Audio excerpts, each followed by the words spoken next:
Good morning, everyone. This is the day the Lord has made, and it's time for us to dig into the word of the Lord from the book of Leviticus. Leviticus is God's handbook for Israel's worship, also shows them how to live, how to interact with each other, how to handle certain situations, how to handle their offerings, their sacrifices, so that they can be right with God. A lot going on in Leviticus, and we're about to dig into it and get a little further. So let's go ahead and make it happen, you all. Father, show us wonderful things out of the word.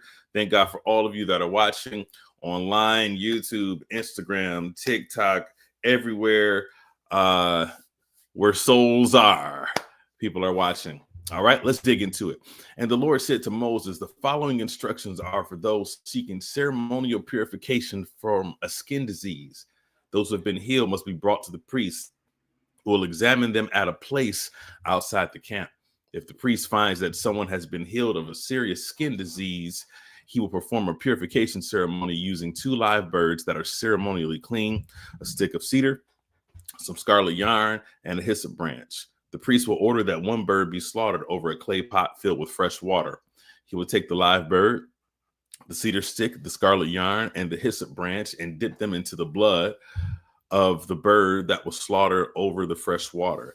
The priest will then sprinkle blood over the dead bird 7 times on the person being purified of the skin disease. When the priest has purified the person, he will release the live bird in the open field to fly away. The person being purified must then wash their clothes, shave off all their hair, and bathe themselves in water.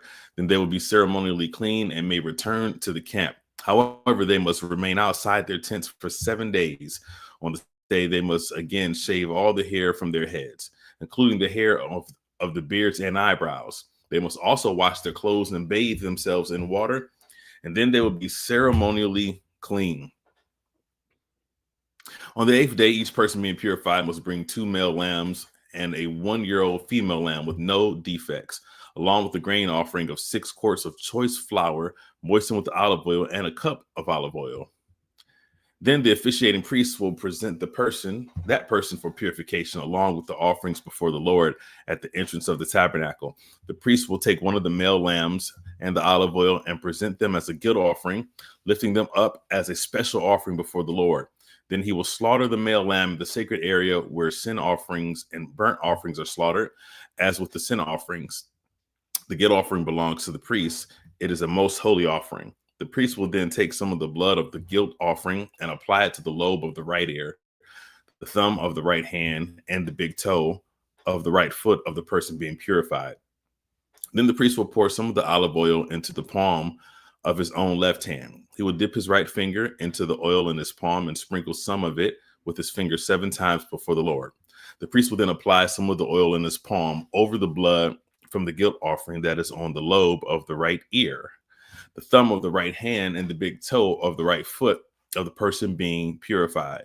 The priest will apply the oil remaining in his hand to the head of the person being purified. Through this process, the priest will purify the person before the Lord.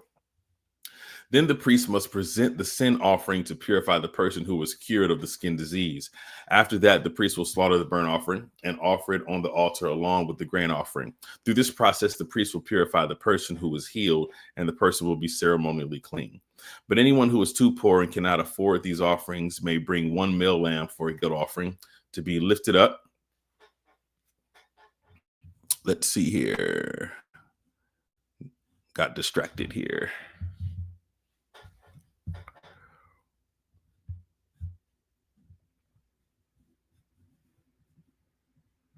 Yes, but anyone who is too poor and cannot afford these offerings may bring 1 male lamb for a guilt offering to be lifted up as a special offering for purification. This person must also bring 2 quarts of choice flour moistened with olive oil for the grain offering and a cup of olive oil. The offering must also include 2 turtle doves or 2 young pigeons, whichever the person can afford. One of the pair must be used for the sin offering and the other for a burnt offering. On the 8th day of the purification ceremony, the person being purified must bring the offerings to the priest in the Lord's presence at the entrance of the tabernacle. The priest will take the lamb for the guilt offering, along with the olive oil, and lift them up as a special offering to the Lord. Then the priest will slaughter the lamb for the guilt offering. He will take some of its blood and apply it to the lobe of the right ear, the thumb of the right hand, and the big toe of the right foot of the person being purified. The priest will also pour some of the olive oil into the palm of his own left hand. He will dip his right finger in the oil in his palm and sprinkle some of it 7 times before the Lord. The priest will then apply some of the oil in his palm over the blood from the guilt offering that is on the lobe of the right ear, the thumb of the right hand, and the big toe of the right foot of the person being purified. The priest will apply the oil remaining in his hand to the hand of the person being purified. Through this process, the priest will purify the person before the Lord. Then the priest will offer 2 turtle doves or the 2 young pigeons, whichever the person can afford. One of them is for a sin offering and the other for a burnt offering to be presented along with the grain offering. Through this process, the priest will purify the person before the Lord. These are the instructions for purification for those who have recovered from a serious skin disease, but who cannot afford to bring the offerings normally required for the ceremony of purification. Then the Lord said to Moses, when you arrive in Canaan, the land I'm giving you as your own possession, I may contaminate some of the houses in your land with mildew.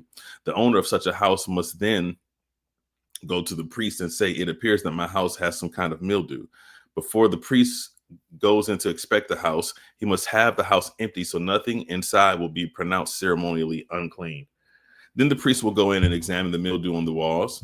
If he finds greenish or reddish streaks and the contamination appears to go deeper than the wall surface, the priest will step outside the door and put the house in quarantine for 7 days. On the 7th day, the priest must return for another inspection. If he finds that the mildew on the walls of the house has spread, the priest must order that the stones from those areas be removed. The contaminated material will be taken outside the town to an area designated as ceremonially unclean. Next, the inside walls of the entire house must be scraped thoroughly, and the scrapings dumped in the unclean place outside the town. Other stones will be brought in to replace the stones that were removed, and the walls will be replastered. But if the mildew reappears after all the stones have been replaced and the house has been scraped and replastered, the priest must return and inspect the house again. If he finds that the mildew has spread, the walls are clearly contaminated with a serious mildew, and the house is defiled. It must be torn down, and all the stones, timbers, and plasters must be carried out of the town to the place designated as ceremonially unclean. Those who enter the house during the period of quarantine will be ceremonially unclean until evening, and all who sleep or eat in the house must wash their clothing. But if the priest returns for his inspection and finds that the mildew has not reappeared in the house after the fresh replastering, he will pronounce it clean because the mildew is clearly gone. To purify the house, the priest must take 2 birds, a stick of cedar, some scarlet yarn, and a hyssop branch. He will slaughter one of the birds over a clay pot filled with fresh water. He will take the cedar stick, the hyssop branch, the scarlet yarn, and the live bird and dip them into the blood of the slaughtered bird and into the fresh water. Then he will sprinkle the house 7 times. When the priest has purified the house in exactly this way, he will release the live bird in the open fields outside the town. Through this process, the priest will purify the house and it will be ceremonially clean. These are the instructions for dealing with serious skin diseases, including scabby sores and mildew, whether on clothing or in a house, and a swelling on the skin, a rash, or discolored skin. This procedure will determine whether a person or object is ceremonially clean or unclean. These are the instructions regarding skin diseases and mildew.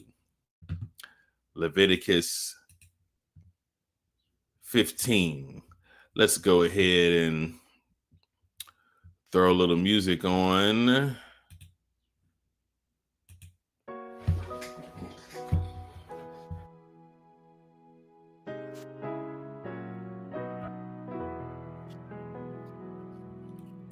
All righty, let's keep going. Leviticus 15. The Lord said to Moses and Aaron, give the following instructions to the people of Israel.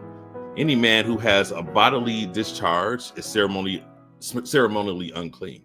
This defilement is caused by his discharge, whether the discharge continues or stops. In either case, the man is unclean. Any bed on which a man with the discharge lies, and anything on which he sits will be ceremonially unclean. So if you touch the man's bed, you must wash your clothes and bathe yourself in water, and you'll remain unclean until evening. If you sit where the man with discharge has sat, you must wash your clothes and bathe yourself in water, and you'll remain unclean until evening. If you touch the man with the discharge, you must wash your clothes and bathe yourself in water, and you will remain unclean until evening. If the man spits on you, you must wash your clothes and bathe yourself in water, and you will remain unclean until evening. Any saddle blanket on which the man rides will be ceremonially unclean. If you touch anything that was under the man, you will be unclean until evening. You must wash your clothes and bathe yourself in water, and you must remain unclean until evening. If the man touches you without first rinsing his hands, you must wash your clothes and bathe yourself in water, and you will remain unclean until evening. Any clay pot that the man touches must be broken, and any wooden utensil he touches must be rinsed with water. When the man with the discharge is healed, he must count off 7 days for the period of purification. Then he must wash his clothes and bathe himself in fresh water, and he will be ceremonially clean. On the 8th day, he must get 2 turtle doves or 2 young pigeons and come before the Lord at the entrance of the tabernacle and give his offerings to the priests. The priest will offer 1 bird for a sin offering and the other for a burnt offering. Through this process, the priest will purify the man before the Lord for his discharge. Whenever a man has an emission of semen, he must bathe his entire body in water, and he will remain ceremonially unclean until the next evening. Any clothing or leather with semen on it must be washed in water, and it will remain unclean until evening.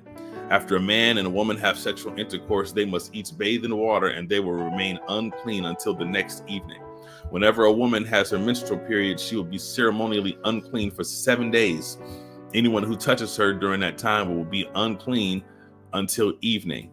Anything on which the woman lies or sits during the time of her menstrual period, during the time of her period, will be unclean. If any of you touch her bed, you must wash your clothes and bathe yourself in water, and you will remain unclean until evening. If you touch any object she has sat on, you must wash your clothes and bathe yourself in water, and you will remain unclean until evening. This includes her bed or any other object she has sat on. You will be unclean until evening if you touch it. If a man has sexual intercourse with her and her blood touches him, her menstrual impurity will be transmitted to him. He will remain unclean for 7 days, and any bed on which he lies will be unclean. If a woman has a flow of blood for many days that is unrelated to her menstrual period, or if the blood continues beyond the normal period, she is ceremonially unclean. As during her menstrual period, the woman will be unclean as long as the discharge continues. Any bed she lies on and any object she sits on during that time will be unclean, just as during her normal menstrual period. If any of you touch these things, you will be ceremonially unclean. You must wash your clothes and bathe yourself in water, and you will remain unclean until evening. I got to do a little cleanup here.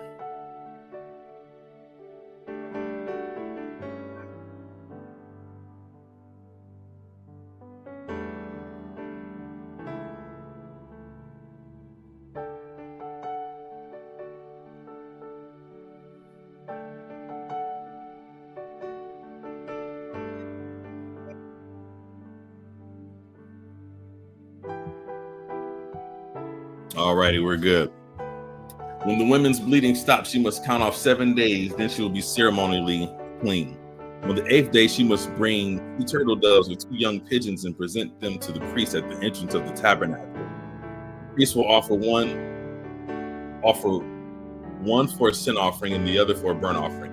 Through this process, the priest will purify her before the Lord for the ceremonial impurity caused by her bleeding. This is how you will guard the people of Israel from ceremonial uncleanness. Otherwise, they would die, for their impurity would defile my tabernacle that stands among them. These are the instructions for dealing with anyone who has a bodily discharge, a man who is unclean because of an emission of semen, or a woman during her menstrual period. It applies to any man or woman who has a bodily discharge, and to a man who has sexual intercourse with a woman who is ceremonially unclean. Leviticus 16.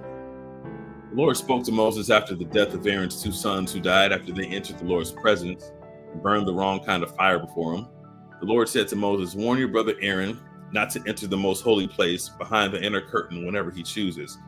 If he does, he will die. For the ark's cover, the place of atonement is there, and I myself am present in the cloud above the atonement cover. When Aaron enters the sanctuary area, he must follow these instructions fully.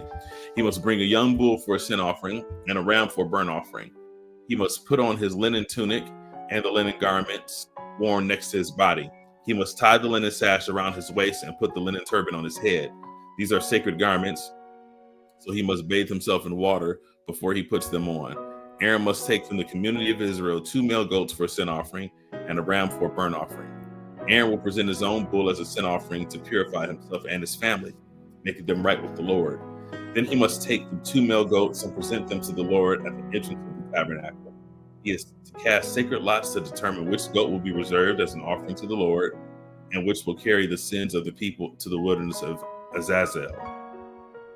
Aaron will then present as a sin offering the goat chosen by lot for the Lord. The other goat, the scapegoat, chosen by God will be kept alive, standing before the Lord when it is sent away to Azazel in the wilderness. People will be purified and made right with the Lord. Aaron will present his own bull as a sin offering to purify himself and his family, making them right with the Lord after he has slaughtered the bull as a sin offering.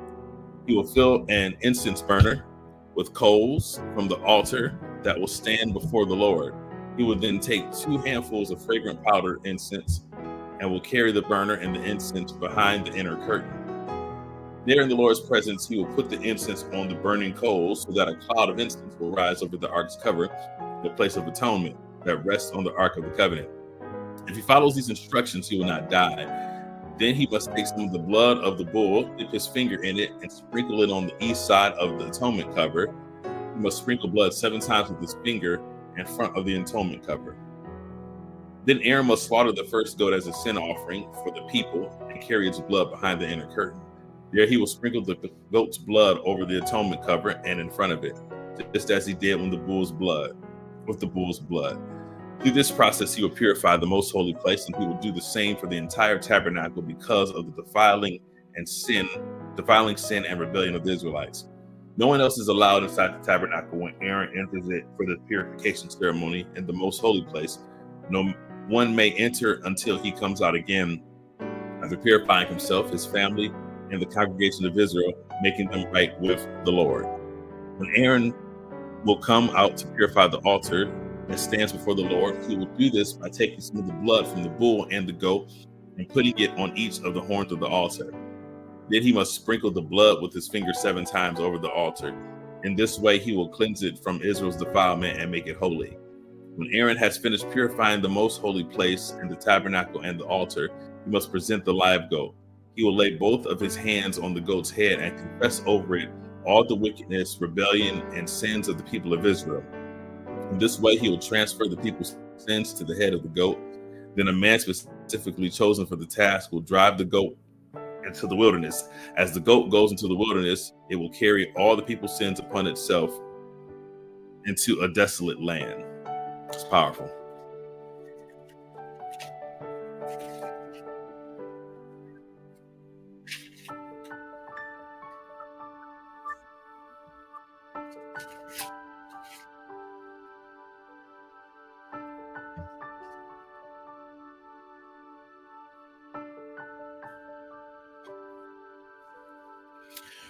When Aaron goes back into the tabernacle, he must take off the linen garments he was wearing when he entered the most holy place, and he must leave the garments there. Then he must bathe himself with water in the sacred place, put on his regular garments, and go out to sacrifice a burnt offering for himself and a burnt offering for the people. Through this process, he will purify himself and the people, making them right with the Lord. He must then burn all the fat of the sin offering on the altar. The man chosen to drive the scapegoat into the wilderness of Azazel must wash his clothes and bathe himself in water. Then he may return to the camp. The bull and the goat presented as sin offerings, whose blood Aaron takes into the most holy place for the purification ceremony, will be carried outside the camp. The animal's hides, internal organs, and dung are all to be burned. The man who burns them must wash his clothes and bathe himself in water before returning to the camp. On the 10th day of the appointed month in early autumn, you must deny yourselves. Neither native-born Israelites nor foreign living among you may do any kind of work. This is a permanent law for you. On the day, offerings of purification will be made for you, and you will be purified in the Lord's presence from all your sins. It will be a Sabbath day of complete rest for you, and you must deny yourselves. This is a permanent law for you. Future generations, the purification ceremony will be performed by the priest who has been anointed and ordained to serve as high priest in place of his ancestor Aaron. He will put on the holy garments and purify the most holy place, the tabernacle, the altar, the priest, and the entire congregation. This is a permanent law for you to purify the people of Israel from their sins, making them right with the Lord once each year. Moses followed all these instructions exactly as the Lord had commanded him. Leviticus 17. Then the Lord said to Moses, give the people instructions to Aaron and his sons and all the people of Israel. This is what the Lord has commanded. If any native Israelite sacrifices a bull or a lamb or a goat anywhere inside or outside the camp, instead of bringing it to the entrance of the tabernacle to present it as an offering to the Lord, that person will be as guilty as a murderer. Such a person has shed blood and will be cut off from the community. The purpose of this rule is to stop the Israelites from sacrificing animals in the open fields. It will ensure that they bring their sacrifices to the priest at the entrance of the tabernacle so he can present them to the Lord as peace offerings. Then the priest will be able to splatter the blood against the Lord's altar at the entrance of the tabernacle. He will burn the fat as a pleasing aroma to the Lord. The people must no longer be unfaithful to the Lord by offering sacrifices to the goat idols. This is a permanent law for them to be observed from generation to generation. Give them this command as well. If any native Israelite or foreigner living among you offers a burnt offering or a sacrifice, but does not bring it to the entrance of the tabernacle to offer it to the Lord, that person will be cut off from the community. And if any native Israelite or foreigner living among you eats or drinks blood in any form, it will turn against that person and cut him off from the community of your people. For the life of the body is in its blood. I have given you the blood on the altar to purify you, making you right with the Lord. It is the blood given in exchange for a life that makes purification possible. That is why I have said to the people of Israel, you must never eat or drink blood, neither you nor your foreigners living among you. And if any native Israelite or foreigner living among you goes hunting and kills an animal or bird that is approved for eating, he must drain its blood and cover it with earth. The life of every creature is in its blood. That is why I have said to the people of Israel, you must never eat or drink blood, for the life of any creature is in its blood. So whoever consumes blood will be cut off from the community. And if any native-born Israelite or foreigners eat the meat of an animal that died naturally or was torn up by wild animals, they must wash their clothes and bathe themselves in water. They will remain ceremonially unclean until evening, but then they will be clean. But if they do not wash their clothes and bathe themselves, they will be punished for their sin. Leviticus 18. Forbidden sexual practices. Then the Lord said to Moses, give the following instructions to the people of Israel. I am the Lord your God. Do not act like the people in Egypt where you used to live, or like the people of Canaan where I'm taking you. You must not imitate their way of life.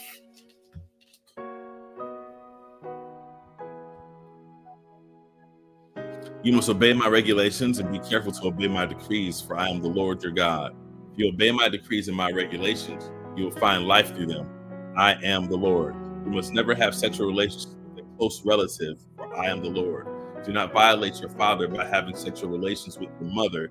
She is your mother. You must not have sexual relations with her. Do not have sexual relations with any of your father's wives, for this will violate your father. Do not have sexual relations with your sister or half-sister, whether she is your father's daughter or your mother's daughter, whether she was born into your household or someone else's. Do not have sexual relations with your granddaughter, whether she is your son's daughter or your daughter's daughter. For this would violate yourself. Do not have sexual relations with your stepsister, daughter of any of your father's wives, for she is your sister. Do not have sexual relations with your father's sister, for she is your father's close relative. Do not have sexual relations with your mother's sister, for she is your mother's close relative. Do not violate your uncle, your father's brother, by having sexual relations with his wife, for she is your aunt. Do not have sexual relations with your daughter-in-law. She is your son's wife. You must not have sexual relations with her. Do not have sexual relations with your brother's wife. This would violate your brother. Do not have sexual relations with both a woman and her daughter, and do not take her granddaughter, whether her son's daughter or her daughter's daughter, and have sexual relations with her. They are close relatives, and this would be a wicked act. While your wife is living, do not marry her sister and have sexual relations with her, for they would be rivals. Wow. Do not have sexual relations with a woman during her period of menstrual impurity. Do not defile yourself by having sexual intercourse with your neighbor's wife. Do not permit any of your children to be offered as a sacrifice to Molech. You must not bring shame on the name of the Lord of your God. I am the Lord. Do not practice homosexuality, having sex with another man as with a woman. It is a detestable sin. A man must not defile himself by having sex with an animal. A woman must not offer herself to a male animal to have intercourse with it. This is a perverse act. Do not defile yourselves in any of these ways, for the people I am driving out before you have defiled themselves in all these ways. Because the entire land has become defiled, I am punishing the people who live there. I will cause the land to vomit them out. You must obey all my decrees and regulations. You must not commit any of these detestable sins. This applies both to native-born Israelites and to the foreigners living among you. All these detestable activities are practiced by the people of the land where I am taking you, and this is how the land has become defiled. So do not defile the land and give it a reason to vomit you out, as it will vomit out the people who live there now. Whoever commits any of these detestable sins will be cut off from the community of Israel. Obey my instructions and do not defile yourselves by committing any of these detestable practices that were committed by the people who lived in the land before you. I am the Lord your God. Leviticus 19. The Lord also said to Moses, give the following instructions to the entire community of Israel. You must be holy because I, the Lord your God, am holy. Each of you must show great respect for your mother and father, and you must also observe my Sabbath days of rest. I am the Lord your God. Do not put your trust in idols or make metal images of gods for yourselves. I am the Lord your God. When you sacrifice a peace offering to the Lord, offer it properly, so you will be accepted by God. The sacrifice must be eaten on the same day you offer it or on the next day. Whatever is left over until the third day must be completely burned up. If any of the sacrifice is eaten on the third day, it will be contaminated and I will not accept it. Anyone who eats it on the third day will be punished for defiling what is holy to the Lord and will be cut off from the community. When you harvest crops of your land, do not harvest the grain along the edges of your fields, and do not pick up what the harvesters drop. It is the same with your grape crop. Do not strip every last bunch of grapes from the vines, and do not pick up the grapes that fall to the ground. Leave them for the poor and the foreigners living among you. I am the Lord your God. Do not steal, do not cheat, do not deceive or cheat one another. Do not bring shame on the name of the Lord your God by using it to swear falsely. I am the Lord. Do not defraud or rob your neighbor. Do not make your hired workers wait until the next day to receive their pay. Do not insult the deaf or cause the blind to stumble. You must fear your God. I am the Lord. Do not twist justice in legal matters by favoring the poor or being partial to the rich and powerful. Always judge people fairly. Do not spread slanderous gossip among your people. Do not stand idly by when your neighbor's life is threatened. I am the Lord. Do not nurse hatred in your heart for any of your relatives. Confront people directly so you will not be held guilty for their sin. Do not seek revenge or bear a grudge against a fellow Israelite, but love your neighbor as yourself. I am the Lord. You must obey all my decrees. Do not make two different kinds of animals. Do not plant your field with two different kinds of seed. Do not wear clothing woven from two different kinds of thread. If a man has sex with a slave girl whose freedom has never been purchased, but who is committed to become another man's wife, he must pay full compensation for her master. And since she is not a free woman, the man nor the woman will be put to death. The man, however, must put the ram as a guilt offering and present it to the tabernacle. The priest will then purify him before the Lord with the ram of the guilt offering, and the man's sin will be forgiven. When you enter the land and plant fruit trees, leave the fruit unharvested for the first 3 years and consider it forbidden. Do not eat it. In the 4th year, the entire crop must be consecrated to the Lord as a celebration of praise. Finally, in the 5th year, you may eat the fruit. If you follow this pattern, your harvest will increase. I am the Lord your God. Do not eat the meat that has not been drained of its blood. Do not practice fortune telling or witchcraft. Do not trim off the hair of your temples or trim your beards. Do not cut your body for the dead, and do not mark your skin with tattoos. I am the Lord. Do not defile your daughter by making her a prostitute, or the land will be filled with prostitution and wickedness. My Sabbath days of rest, and show reverence toward my sanctuary. I am the Lord. Do not defile yourselves by turning to mediums or to those who consult the spirits of the dead. I am the Lord your God. Stand up in the presence of the elderly and show respect for the aged. Fear your God. I am the Lord. Do not take advantage of foreigners who live among you in your land. Treat them like native-born Israelites and love them as you love yourself. Remember that you were once foreigners and living in the land of Egypt. I am the Lord your God. Do not use dishonest standards when measuring length, weight, or volume. Your scales and weights must be accurate. Your containers for measuring dry materials or liquids must be accurate. I am the Lord your God who brought you out of the land of Egypt. You must be careful to keep all my decrees and regulations by putting them into practice. I am the Lord. Leviticus 20. Thank God for you who are coming in, who are watching, who are listening.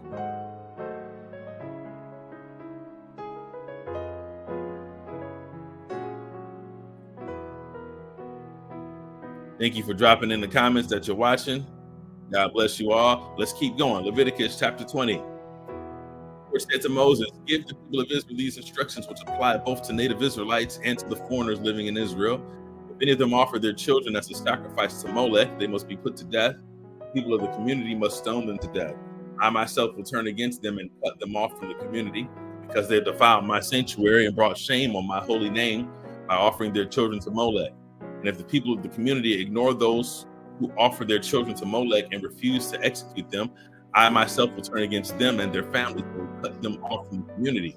This will happen to all who commit spiritual prostitution by worshiping Molech. I will also turn against those who commit spiritual prostitution by putting their trust in mediums or in those who consult the spirits of the dead. I will cut them off from the community. So set yourselves apart to be holy, for I am the Lord your God. Keep all my decrees by putting them into practice, for I am the Lord who makes you holy. Anyone who dishonors father or mother must be put to death. Such a person is guilty of a capital offense. If a man commits adultery with his neighbor's wife, both the man and the woman who have committed adultery must be put to death.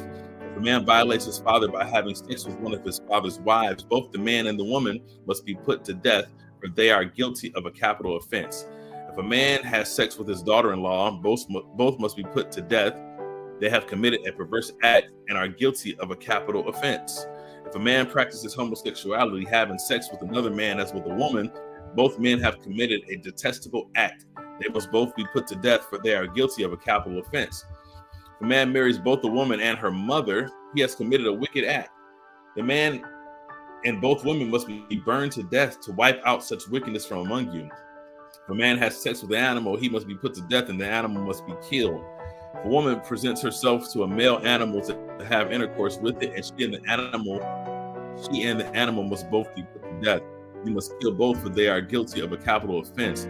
If a man marries his sister, the daughter of either his father or his mother, and they have sexual relations, it is a shameful disgrace. They must be publicly cut off from the community. Since the man has violated his sister, he will be punished for his sin. If a man has sexual relations with a woman during her menstrual period, both of them must be cut off from the community, for together they have exposed the source of her blood flow. Do not have sexual relations with your aunt, whether your mother's sister or your father's sister. This will dishonor a close relative. Both parties are guilty and will be punished for their sin. If a man has sex with his uncle's wife, he has violated his uncle. Both the man and the woman will be punished for their sin, and they will die childless. If a man marries his brother's wife, it is an act of impurity. He has violated his brother, and the guilty couple will remain childless. You must keep all my decrees and regulations by putting them into practice. Otherwise, the land to which I am bringing you as your new home will vomit you out. Do not live according to the customs of the people I am driving out before you. It is because they do these shameful things that I detest them. But I promise you, you will possess their land, because I will give it to you as your possession, a land flowing with milk and honey. I am the Lord your God, who has set you apart from other people. You must therefore make a distinction between ceremonially clean and unclean animals, and between clean and unclean birds. You must not defile yourselves by eating any unclean animal or bird or creature that scurries along the ground. I have identified them as being unclean for you. You must be holy, unclean for you. You must be holy, because I, the Lord, am holy. I've set you apart from all other people to be my very own. Men and women among you who act as mediums or consult the spirits of the dead must be put to death by stoning. They are guilty of a capital offense. Instructions for the priests. Leviticus chapter 21. The Lord said to Moses, give the following instructions to the priests, the descendants of Aaron. A priest must not make himself ceremonially unclean by touching the dead body of a relative. The only exceptions are his close relatives, his mother or father, son or daughter, brother, or his virgin sister who depends on him because she has no husband. But a priest must not defile himself and make himself unclean for someone who is related to him only by marriage. The priest must not shave their heads or trim their beards or cut their bodies. They must be set apart as holy to their God and must never bring shame on the name of God. They must be holy, for they are the ones who present the special gifts to the Lord, gifts of food for their God. Priests may not marry a woman defiled by prostitution. They may not marry a woman who is divorced from her husband, for the priests are set apart as holy to their God. You must treat them as holy because they offer up food to your God. You must consider them holy because I, the Lord, am holy, and I make you holy. If a priest's daughter defiles herself by becoming a prostitute, she also defiles her father's holiness, and she must be burned to death. The high priest has the highest rank of all the priests. The anointing oil has been poured on his head, and he has been ordained to wear the priestly garments. He must never leave his hair uncombed or tear his clothing. He must not defile himself by going near a dead body. He may not make himself ceremonially unclean, even for his father or mother. He must not defile the sanctuary of his God by leaving it to attend to a dead person, for he has been made holy by the anointing oil of his God. I am the Lord. The high priest may marry only a virgin. He may not marry a widow, a woman who is divorced, or a woman who has defiled herself by prostitution. She must be a virgin from his own clan, so that he will not dishonor her descendants among his clan. I am the Lord who makes him holy. Then the Lord said to Moses, give the following instructions to Aaron. In all future generations, none of your descendants who has any defect will qualify to offer food to his God. No one who has a defect qualifies, whether he is blind, lame, disfigured, deformed, or has a broken foot or arm, or is hunchbacked or dwarf, or has a defective eye, or skin sores, or scabs, or damaged testicles. No descendant of Aaron who has a defect may approach the altar to present special gifts to the Lord. Since he has a defect, he may not approach the altar to offer food to his God. However, he may eat from the food offered to God, including the holy offerings and the most holy offerings. Yet, because of his physical defect, he may not enter the room behind the inner curtain or approach the altar. This will defile my holy places. I am the Lord who makes them holy. And Moses gave these instructions to Aaron and his sons, all the Israelites. Leviticus 22. Then the Lord said to Moses, tell Aaron and his sons to be very careful with the sacred offerings, sacred gifts that the Israelites set apart for me, so that they do not bring shame on my holy name. I am the Lord. Give them the following instructions. In future generations, if any of your descendants is ceremonially unclean when he approaches the sacred offerings that the people of Israel consecrate to the Lord, he must be cut off from my presence. I am the Lord. If any of Aaron's descendants has a skin disease or any kind of discharge that makes him ceremonially unclean, he may not eat from the sacred offerings until he has been pronounced clean. He has also become unclean by touching a corpse, or by having an emission of semen, or by touching a small animal that is unclean, or by touching someone who is ceremonially unclean for any reason. A man who is defiled in any of these ways will remain unclean until evening. He may not eat from the sacred offerings until he has bathed himself in water. When the sun goes down, he will be ceremonially clean again and may eat from the sacred offerings, for this is his food. Not eat an animal that has died a natural death or has been torn apart by wild animals, for this will defile him. I am the Lord. The priest must follow my instructions carefully, otherwise they will be punished for their sin and will die for violating my instructions. I am the Lord who makes them holy. No one outside a priest's family may eat the sacred offerings. Even guests and hired workers at the priest's home are not allowed to eat them. However, if the priest buys a slave for himself, the slave may eat from the sacred offerings. If slaves have children, they also may share his food. If a priest's daughter marries someone outside the priestly family, she may no longer eat the sacred offerings. But if she becomes a widow or is divorced and has no children to support her, and she returns to live in her father's home, as in her youth, she may eat her father's food again. Otherwise, no one outside a priest's family may eat the sacred offerings. Any such person who eats the sacred offerings without realizing it must pay the priest the amount eaten, plus an additional 20%. The priest must not let the Israelites defile the sacred offerings brought to the Lord by allowing unauthorized people to eat them. This would bring guilt upon them and require them to pay compensation. I am the Lord who makes them holy.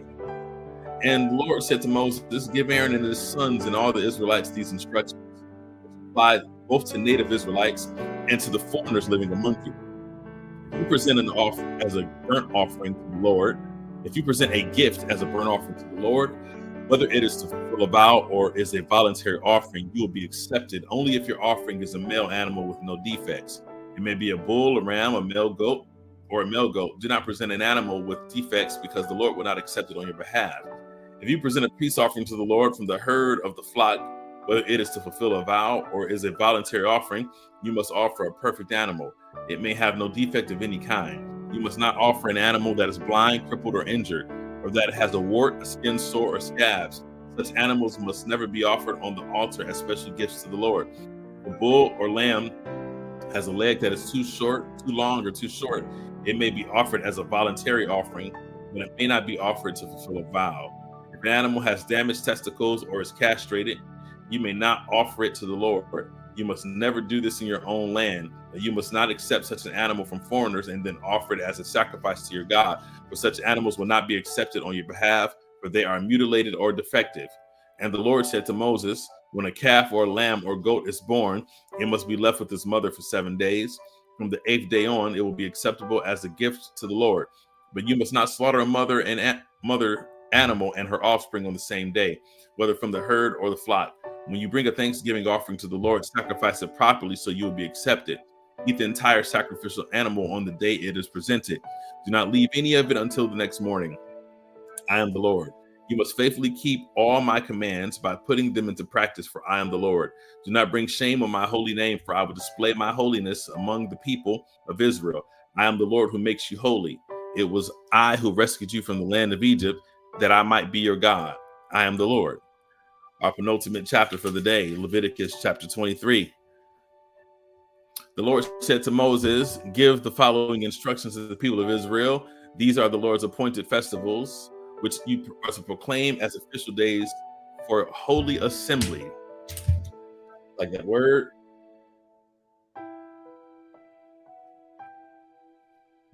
Official days, holy convocations. You have 6 days each for your ordinary work, but the 7th day is a Sabbath of complete rest, an official day for holy assembly.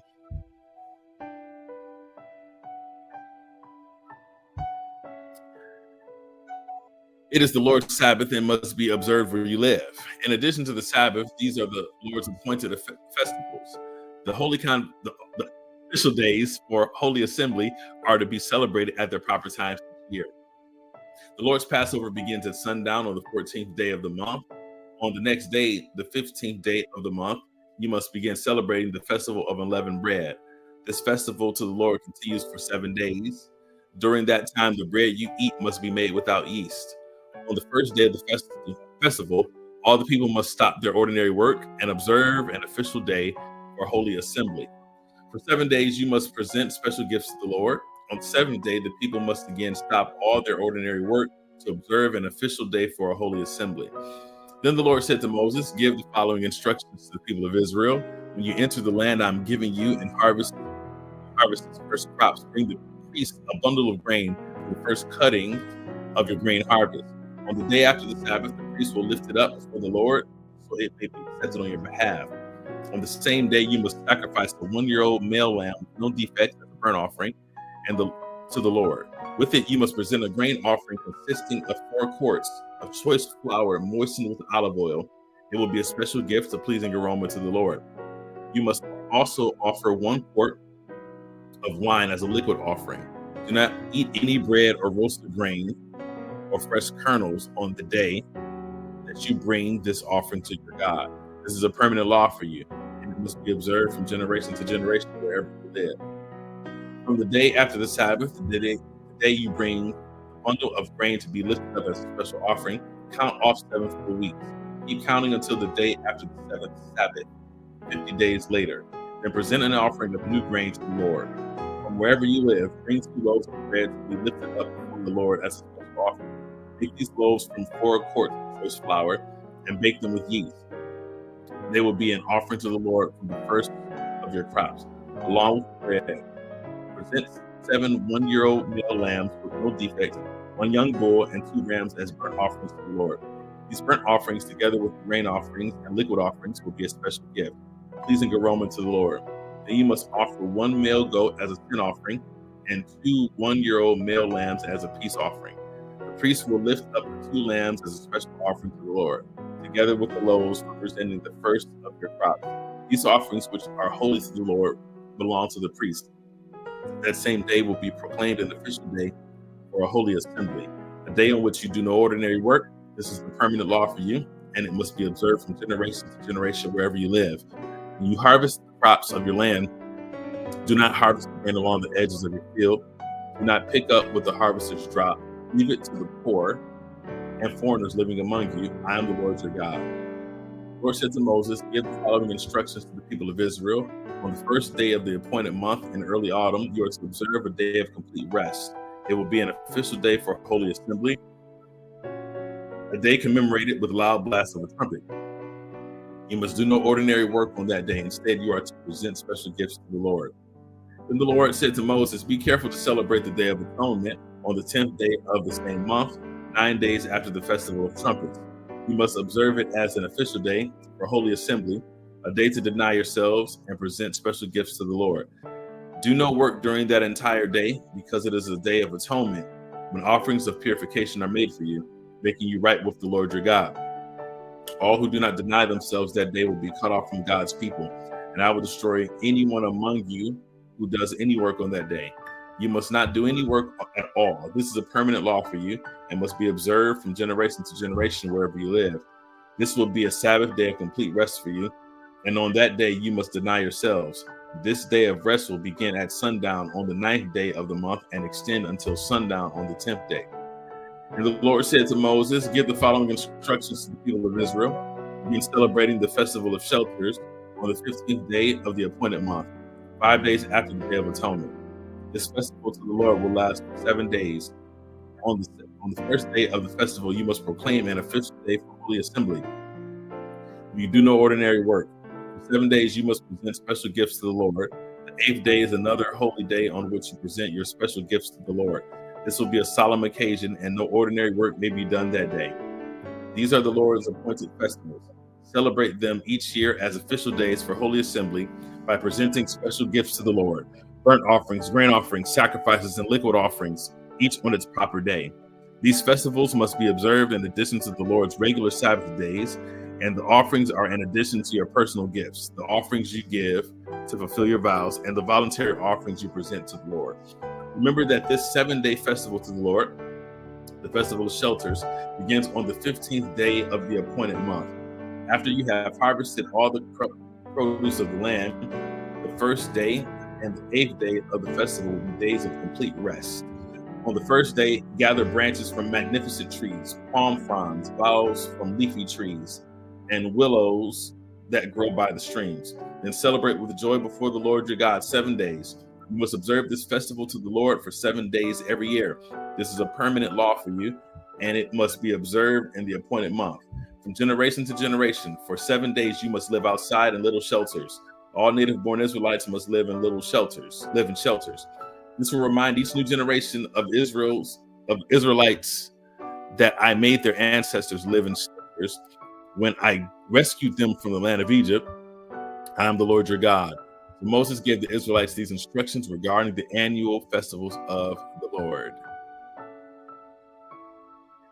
And our final chapter for the day, Leviticus 24. The Lord said to Moses, command the people of Israel to bring you pure oil of pressed olives for the light, to keep the lamps burning continually. This is the lampstand that stands in the tabernacle in front of the inner curtain that shields the ark of the covenant. Aaron must keep the lamps burning in the Lord's presence all night. This is a permanent law for you, and it must be observed from generation to generation. Aaron and the priests must tend the lamps on the pure gold lampstand continually in the Lord's presence. You must bake 12 flat loaves of bread from choice flour, using 4 quarts of flour for each loaf. Place the bread before the Lord on the pure gold table, and arrange the loaves in 2 stacks, with 6 loaves in each stack. Put some pure frankincense near each stack to serve as a representative offering, a special gift presented to the Lord. Every Sabbath day, this bread must be laid out before the Lord as a gift from the Israelites. It is an ongoing expression of the eternal covenant. The loaves of bread will belong to Aaron and his descendants, who must eat them in a sacred place, for they are most holy. It is the permanent right of the priest to claim this portion of the special gifts presented to the Lord. One day, a man who had an Israelite mother and an Egyptian father came out of his tent and got into a fight with one of the Israelite men. During the fight, the son of an Israelite woman blasphemed the name of the Lord with a curse. So the man was brought to Moses for judgment. His mother was Shilomith, daughter of Dibri of the tribe of Dan. They kept the man in custody until the Lord's will in the matter should become clear to them. Then the Lord said to Moses, "Take the blasphemer outside the camp and tell all those who heard the curse to lay their hands on his head, and let the entire community stone him to death. Say to the people of Israel, those who curse their God will be punished for their sin. Anyone who blasphemes the name of the Lord must be stoned to death by the whole community of Israel. Any native-born Israelite or foreigner among you who blasphemes the name of the Lord must be put to death. Anyone who takes another person's life must be put to death. Anyone who kills another person's animal must pay for it in full. A live animal for the animal that was killed. Anyone who injures another person must be dealt with according to the injury inflicted. A fracture for a fracture, an eye for an eye, a tooth for a tooth. Whatever anyone does to injure another person must be paid back in kind. Whoever kills an animal must pay for it in full, but whoever kills another person must be put to death. The same standard applies both to native-born Israelites and to the foreigners living among you. I am the Lord your God. After Moses gave all these instructions to the Israelites, they took the blasphemer outside the camp, stoned him to death. The Israelites did just as the Lord had commanded Moses. My God. Thank God for grace. We have made it through the 9th day of our reading, book of Leviticus, and tomorrow we gather to continue reading on. We'll finish Leviticus, and then we'll go into the book of Numbers. You know what, you all? I feel compelled to finish Leviticus today so that we can start a new book of the Bible tomorrow. So let's go ahead. Let's keep reading. I know this is overtime, y'all. This is overtime. This is extra innings. We're going a little further. We're going a little deeper. All right, we got time. Let's do it. Leviticus chapter 25. But for those that want to leave and that have to leave, if you desire to be a blessing to the ministry, the ways to give are scrolling at the bottom. If you're watching for Philos Church and desire to give, it's posted right now. The ways you can give electronically: $Philos Church or Zelle info@philoschurch.net. To give for Pizza Church is scrolling at the bottom. You want to simplify a little bit, you can just go to our websites. I'll put them in the comments here: ipizzachurch.org or philoschurch.org.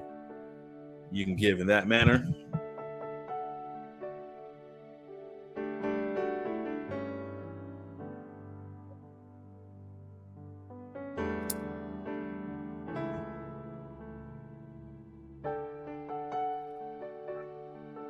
If you desire to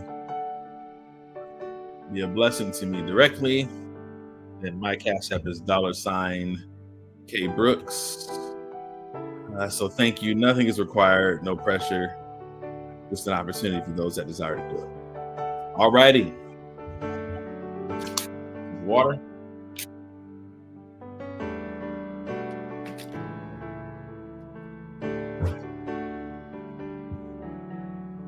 Let's keep on going.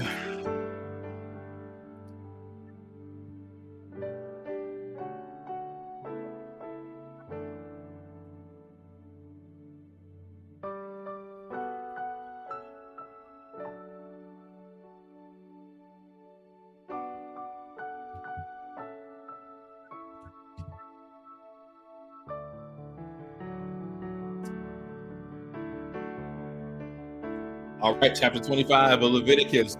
We're finishing out the book, y'all. While Moses was on Mount Sinai, the Lord said to him, "Give the following instructions to the people of Israel. When you have entered the land I am giving you, the land itself must observe a Sabbath rest before the Lord every seventh year.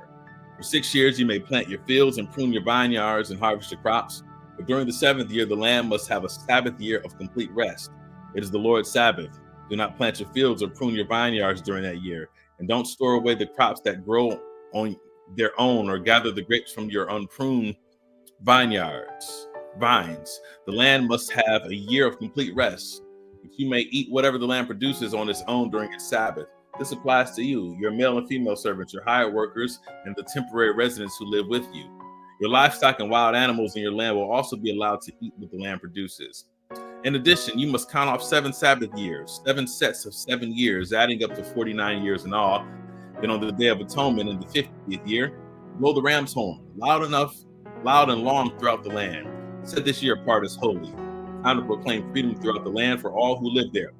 It will be a jubilee year for you, when each of you may return to the land that belonged to your ancestors and return to your own clan. The 50th year will be a jubilee for you. During that year, you must not plant your fields or store away any of the crops that grow on their own, and do not gather the grapes from your unpruned vines. It will be a jubilee year for you. You must keep it holy, but you may eat whatever the land produces on its own.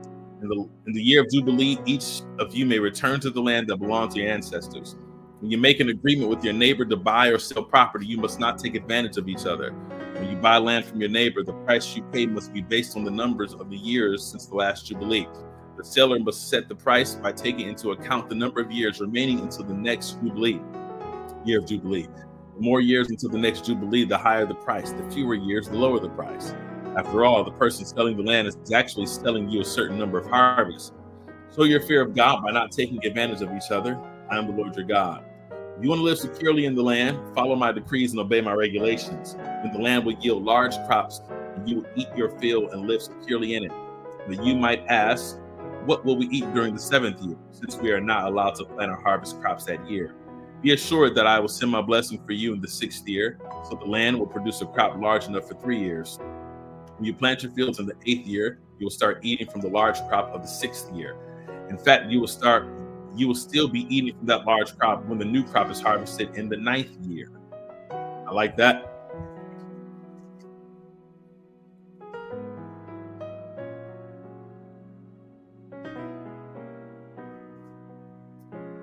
The land must never be sold on a permanent basis, for the land belongs to me. You are only foreigners and tenant farmers working for me. With every purchase of land, you must grant the seller the right to buy it back. If one of your fellow Israelites falls into poverty and is forced to sell some family land, then a close relative should buy it back for him. There is no close relative to buy the land, but the person who sold it gets enough money to buy it back. He then has the right to redeem it from the one who bought it. The price of the land will be discounted according to the number of years until the next Jubilee. In this way, the original owner can then return the land. But if the original owner cannot afford to buy back the land, it will remain with the new owner until the next year of Jubilee. In the Jubilee year, the land must be returned to the original owners so that they can return to their family land. Anyone who sells a house inside a walled town has the right to buy it back for a full year after its sale. During that year, the seller retains the right to buy it back. But if it is not bought back within a year, the sale of the house within the walled town cannot be reversed. It will become the permanent property of the buyer. It will not be returned to the original owner in the year of Jubilee. But a house in the village, a settlement without fortified walls, will be treated like property in the countryside. Such a house may be bought back any time, and it must be returned to the original owner in the year of Jubilee. The Levites always have the right to buy back a house they have sold within the towns allotted to them. And any property that is sold by the Levites, all houses within the Levitical towns, must be returned in the year of Jubilee. After all, the houses in the towns reserved for the Levites are the only property they own in all Israel.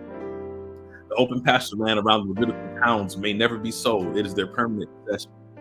If one of your fellow Israelites falls into poverty and cannot support himself, support him as you would a foreigner or a temporary resident, and allow him to live with you.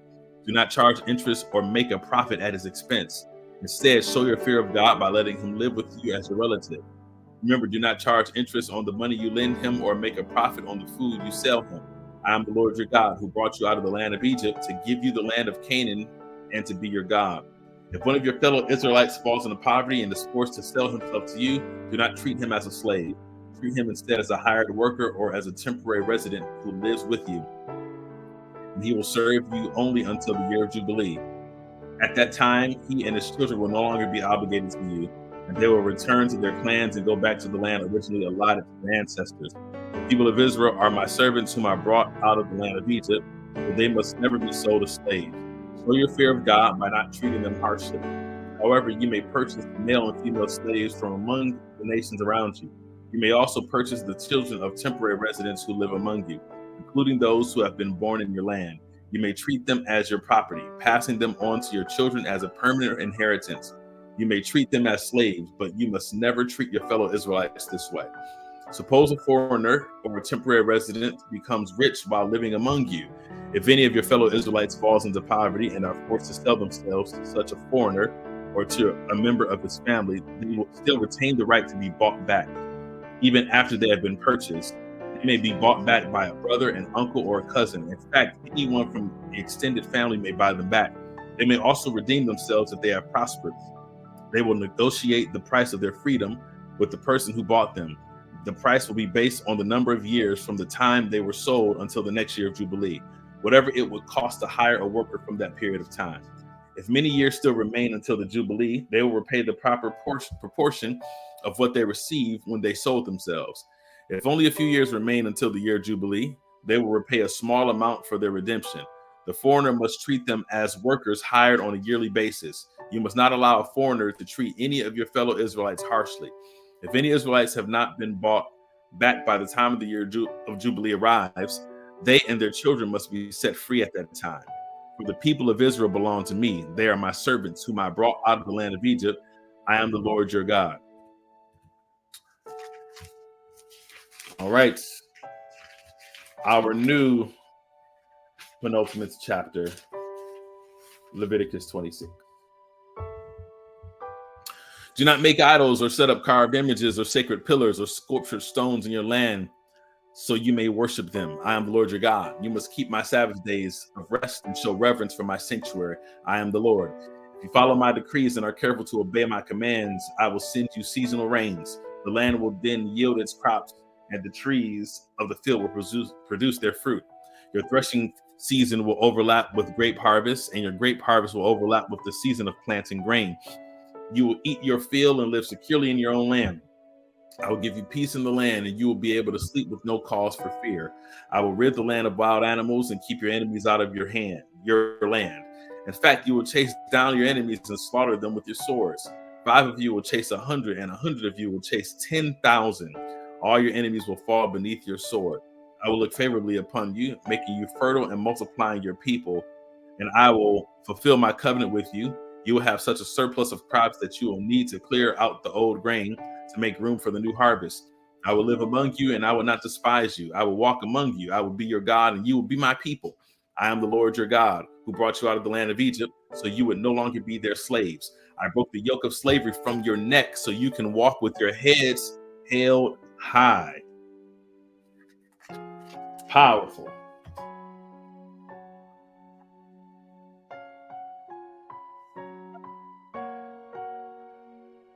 Wow. I'm sorry, y'all. I gotta mark that with a little more precision because that blessed me, y'all.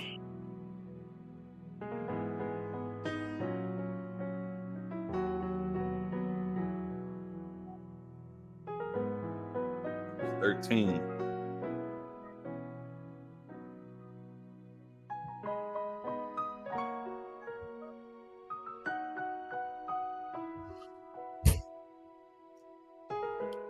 Wow, that was powerful. I'm sorry, y'all. I got to read that again. I am the Lord your God who brought you out of the land of Egypt, so you would no longer be slaves. I broke the yoke of slavery from your neck, so you can walk with your heads held high. Woo, that's powerful. That's powerful. All right, verse 14. However, if you do not listen to me or obey all these commands, and if you break my covenant by rejecting my decrees, treating my regulations with contempt, and refusing to obey my commands, I will punish you. I will bring sudden terrors upon you, wasting diseases and burning fevers that will cause your eyes to fail and your life to ebb away. You will plant your crops in vain because your enemies will eat them. I will turn against you, and you will be defeated by your enemies. Those who hate you will rule over you, and you will run even when no one is chasing you. And in spite of all this, you still disobey me. And if, in spite of all this, you still disobey me, I will punish you 7 times for your sins. I will break your proud spirit by making the skies as unyielding as iron and the earth as hard as bronze. Your work will be for nothing. Your land will yield no crops, and your trees will bear no fruit. Even if you remain hostile toward me and refuse to obey me, I will inflict disaster on you 7 times over for your sins. I will send wild animals that will rob you of your children and destroy your livestock. Your numbers will dwindle and your roads will be deserted. And if you fail to learn the lesson and continue your hostility toward me, then I myself will be hostile toward you. I will personally strike you with calamity 7 times over for your sins. I will send armies against you to carry out the curse of the covenant you have broken. You run to your towns for safety. I will send a plague to destroy you there, and you will be handed over to your enemies. I will destroy your food supply so that 10 women will need only one oven to bake bread for their families. They will ration out your food by weight, and though you have food to eat, you will not be satisfied. If in spite of all this, you still refuse to listen and still remain hostile toward me, then I will give full vent to my hostility. I will punish you 7 times over for your sins. Then you will eat the flesh of your own sons and daughters. I will destroy your pagan shrines and knock down your places of worship. I will leave your lifeless corpses piled on top of your lifeless idols, and I will despise you. I will make your cities desolate and destroy your places of pagan worship. I will take no pleasure in your offerings that you should be a pleasing aroma to me. Yes, I myself will devastate your land, and your enemies who come to occupy it will be appalled at what they see. I will scatter you among the nations and bring out my sword against you. Your land will become desolate, and your cities will lie in ruins. Then at last the land will enjoy its neglected Sabbath years as it lies desolate, while you are in exile in the land of your enemies. And the land will finally rest and enjoy the Sabbath it missed. As long as the land lies in ruins, it will enjoy the rest you ever allowed it to take every 7th year while you lived in it. And for those of you who survive, I will demoralize you in the land of your enemies. You will live in such fear that the sound of a leaf driven by the wind will send you fleeing.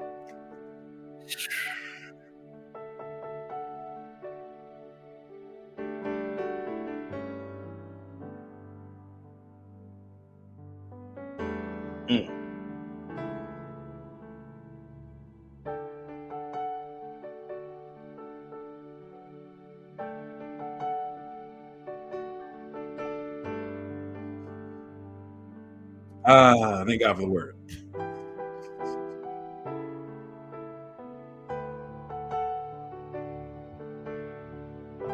You will run as though fleeing from a sword, and you will fall even when no one pursues you. Verse 37, when no one is chasing you, you will stumble over each other as though fleeing from a sword. You will have no power to stand up against your enemies. You will die among the foreign nations and be devoured in the land of your enemies.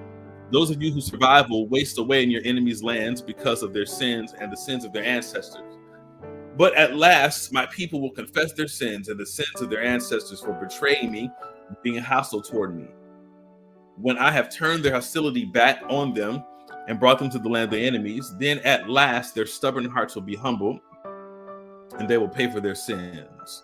Then I will remember my covenant with Jacob and my covenant with Isaac and my covenant with Abraham, and I will remember the land. For the land must be abandoned to enjoy its years of Sabbath rest as it lies deserted. At last the people will pay for their sins, for they have continually rejected my regulations and despised my decrees. But despite all this, I will not utterly reject or despise them while they are in exile in the land of their enemies. I will not cancel my covenant with them by wiping them out, for I am the Lord, their God. For their sakes I will remember my ancient covenant with their ancestors whom I brought out of the land of Egypt in the sight of all the nations, that I might be their God. I am the Lord.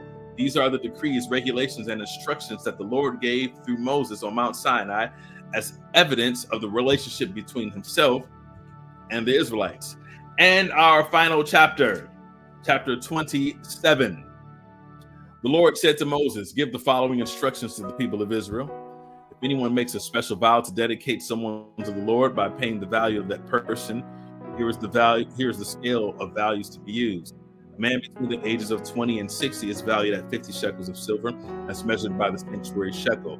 A woman of that age is valued at 30 shekels of silver. A boy between the ages of 5 and 20 is valued at 20 shekels of silver. A girl of that age is valued at 10 shekels of silver. A boy between the ages of 1 month and 5 years is valued at 5 shekels of silver. A girl of that age is valued at 3 shekels of silver. A man older than 60 is valued at 15 shekels of silver. A woman of that age is valued at 10 shekels of silver. If you desire to make such a vow, but cannot afford to pay the required amount, take the person to the priest. He will determine the amount for you to pay based on what you can afford.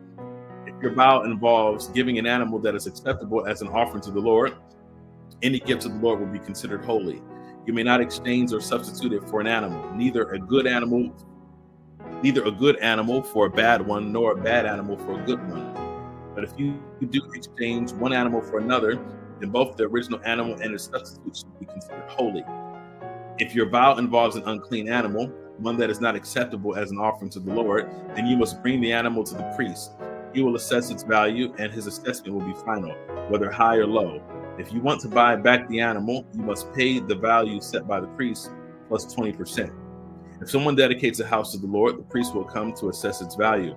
The priest's assessment will be final, whether high or low. If the person who dedicated the house wants to buy it back, he must pay the value set by the priest plus 20%. Then the house will again be his. If someone dedicates to the Lord a piece of his family property, its value will be assessed according to the amount of seed required to plant it. 50 shekels of silver for a field planted with 5 bushels of barley seed. If the field is dedicated to the Lord in the year of Jubilee, then the entire assessment will apply. But if the field is dedicated after the year of Jubilee, the priest will assess the land's value in proportion to the number of years left until the next year of Jubilee. Its assessed value is reduced each year. If the person who dedicated the field wants to buy it back, he must pay the value set by the priest plus 20%. Then the field will again be legally his. But if he does not want to buy it back and is sold to someone else, the field can no longer be bought back. When the field is released in the year of Jubilee, it will be holy, a field specially set apart for the Lord. It will become the property of the priest. If someone dedicates to the Lord a field he has purchased, but which is not part of his family property, the priest will assess its value based on the number of years left until the next year of Jubilee. On that day, he must give the assessed value of the land as a sacred donation to the Lord. In the year of Jubilee, the field must be returned to the person from whom he purchased it, the one who inherited it as a family property. All the payments must be measured by weight of the sanctuary shekel, which equals 20 gerahs. You must not dedicate the firstborn animal to the Lord, for the firstborn of your cattle, sheep, and goats already belong to him. However, you may buy back the firstborn of a ceremonially unclean animal by paying the priest's assessment of its worth plus 20%. If you do not buy it back, the priest will sell it at its assessed value.